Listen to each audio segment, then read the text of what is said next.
Hola chicos, les voy a explicar un poquito sobre las dudas que tenían para finalizar su protocolo de investigación. Sobre marco teórico, comento brevemente, hipótesis, marco metodológico, cronograma y presupuesto. ¿Okay?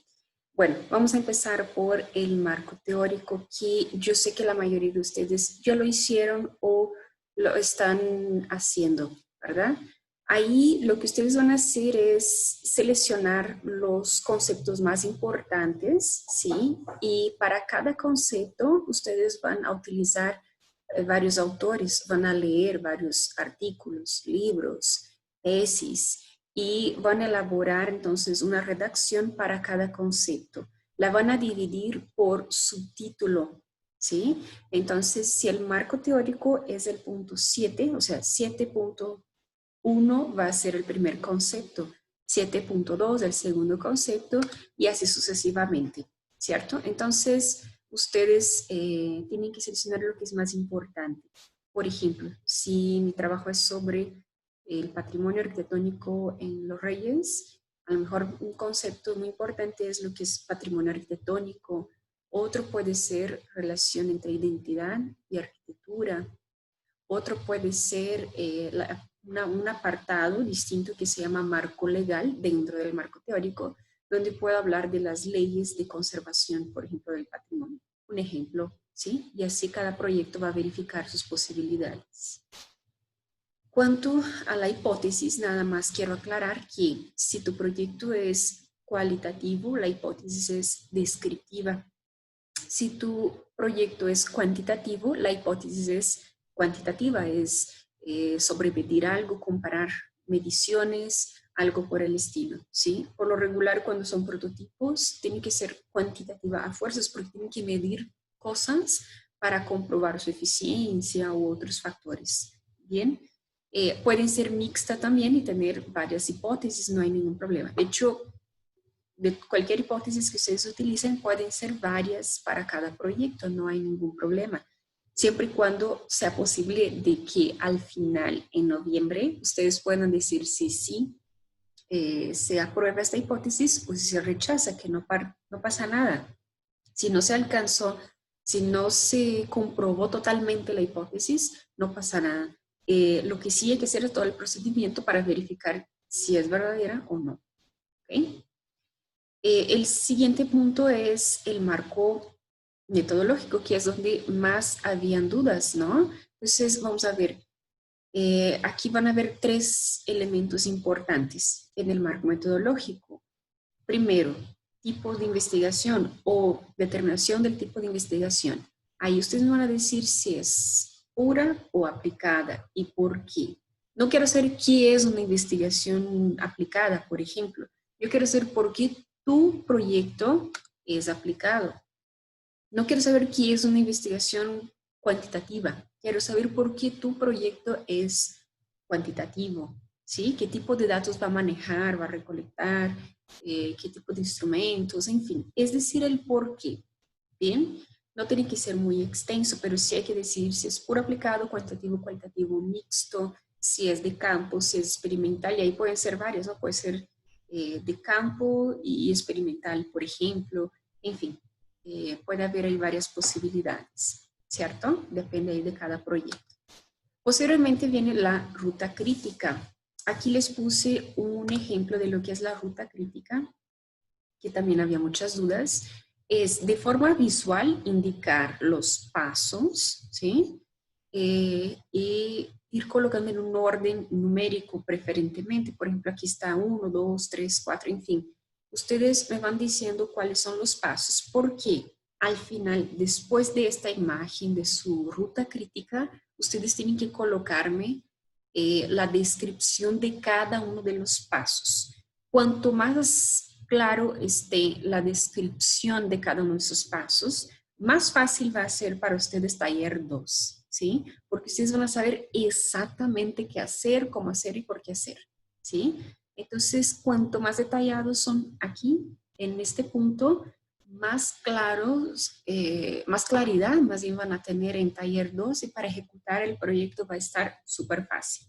Bien, Entonces, esa es la secuencia. Puede haber dos pasos al mismo tiempo, como el caso aquí del ejemplo, principalmente si es en equipo y a lo mejor están realizando dos actividades al mismo tiempo, no hay ningún problema, ¿sí? Bueno, estas actividades tienen que estar muy relacionadas con sus objetivos específicos, ¿sí? El objetivo específico o los objetivos que tienen ahí tienen que indicar ya ciertos pasos y aquí lo que van a hacer ustedes es como detallar estos pasos, ¿cierto? Posteriormente viene el cronograma, que también había muchas dudas, ahí son las actividades, cuánto tiempo van a realizar, van a tomar para cada actividad y cuándo la van a realizar, ¿sí? Primero, hay que aclarar que el periodo que estamos tomando en cuenta aquí es de julio a noviembre, más o menos, o de agosto a noviembre, depende de cómo ustedes van a retomar su proyecto, ¿sí? Pero bueno, es el segundo semestre de 2020. ¿Por qué noviembre y no diciembre? Porque probablemente en la primera semana de diciembre ustedes ya presentan su artículo enviado a la revista que van a publicar, presentan el proyecto final, su prototipo o la propuesta eh, a su cliente o a la academia o ahí vamos a ver exactamente cómo lo vamos a hacer. Pero entonces consideren nada más hasta noviembre, por favor. ¿Sí? Aquí tengo algunos ejemplos. Por ejemplo, me gusta por las actividades que tienen, que son muy detalladas, ¿sí? Este era de mi proyecto de maestría, pero yo tenía un año ahí, entonces está nada más los meses y no está por semana, ¿ok? Ahí está, por ejemplo, si yo tenía que hacer algún tipo de revisión bibliográfica, aunque ustedes se supone que ya lo hicieron en su apartado teórico, ¿no? Pero si hay que revisar algo más, incluyanlo. Yo tenía, por ejemplo, levantamiento de sitios arqueológicos, elaboración de mapas, visitas a la comunidad indígena, en fin. Todo esto eran las actividades y yo definí en qué mes iba a tomar y cuántos meses iba a tomar para hacer cada una de esas actividades, ¿sí? Aquí tengo otro ejemplo que me gusta bastante porque son de los meses, por ejemplo, que corresponden a un semestre, aunque queda de marzo a junio, y nos dice por semana cuáles actividades se van a estar realizando, ¿sí? Por ejemplo, yo sé que el mes de abril y la primera semana de mayo yo voy a estar realizando la programación de software, ¿sí? Entonces, es más fácil de llevar un control de su tiempo y de cada una de las actividades.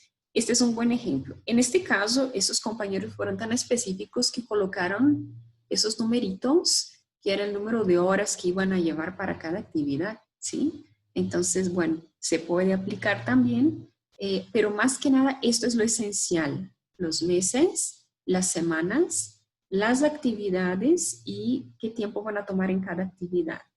Yo recomiendo también que pongan siempre un responsable por actividad, aunque a lo mejor todos van a estar realizando esta actividad. Bueno, eh, yo puedo saber que para esta actividad puedo dirigirme con tal persona para verificar en qué punto van, si tiene alguna dificultad, ¿no? Entonces, es muy recomendable dirigir, siempre colocar un responsable por actividad, ¿sí? Y bueno, por fin está también el presupuesto, que ustedes tenían algunas dudas. En este caso es muy sencillo, hacer una pequeña tabla especificando materiales o servicios que vayan a utilizar para poder concluir su proyecto, ¿sí? Esto se aplica principalmente a los proyectos que tienen la realización de algún prototipo, donde hay uso de materiales, donde se tiene que gastar, comprar, ¿no? Materiales para poder realizar algo, hacer pruebas, ¿sí? Entonces ustedes tienen que contemplar todo esto desde ya. ¿Por qué?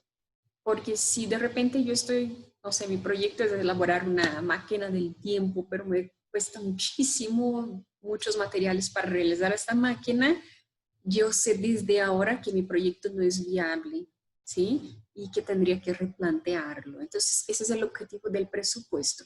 Los proyectos que quedan a un nivel de propuesta de diseño, no es necesario un presupuesto normalmente, salvo que lo necesiten en algo, no sé. Pero por lo regular no, porque ustedes lo pueden hacer. Ustedes son el servicio y material, ¿no?, que están utilizando. Entonces, por lo regular no es necesario. Pero si van a generar algún tipo de, de maquetas, algún tipo de prueba de laboratorio, algún tipo de prototipo, ahí sí necesitan verificar los costos para poder verificar cómo van a hacer, si van a dividirse entre ustedes, si van a tener algún tipo de financiamiento para su proyecto, en fin, tienen que planear todo esto, ¿cierto? Entonces, bueno, de mi parte es todo y espero que quede ahora un poquito más claro de qué se trata esa parte final de su protocolo de investigación.